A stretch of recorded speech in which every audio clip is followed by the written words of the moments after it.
எல்லோருக்கும் வணக்கம். நம்மளோட சேனல்ல ஏற்கனவே அடகு வைத்த நகைய பத்தின ஒரு வீடியோ போட்டிருக்கேன். பூஜை வீடியோ.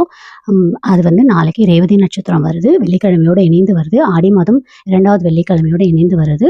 நாளைக்கு 7:05லிருந்து சனிக்கிழமை 5:27 வரைக்கும் ரேவதி நட்சத்திரம் இருக்கு. ஆனா நீங்க நாளைக்கே பூஜை பண்ணிக்கலாம்.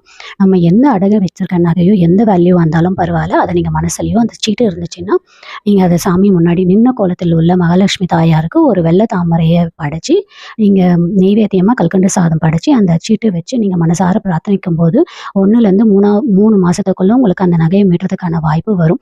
ஏன் ரேவதி நட்சத்திரம் அப்படின்னா, ரேவதி நட்சத்திரம் புதன் பகவானோட நட்சத்திரம். புதன் பகவான் பெருமாளுடைய அம்சம். வெள்ளிக்கிழமையோட சுக்கிரவாரில இந்த பூஜை பண்ணும்போது நம்ம கரெக்டா சுக்கிரவாரியோட வருது. சுக்கிரவாரில பூஜை பண்ணும்போது மகாலட்சுமி தாயாரால நமக்கு அந்த நகைய மூட்டத்துக்கான சூழல் வந்து அமையும். 2வது நீங்க இந்த இந்த பூஜை பண்ணும்போது ஒரு வேண்டுதல் மட்டும் வைங்க. நின்ன கோலத்தில் மகாலட்சுமிக்கு பண்ணுங்க. சுக்கிர பகவான் மீன ராசியில உச்சமடைகிறார்.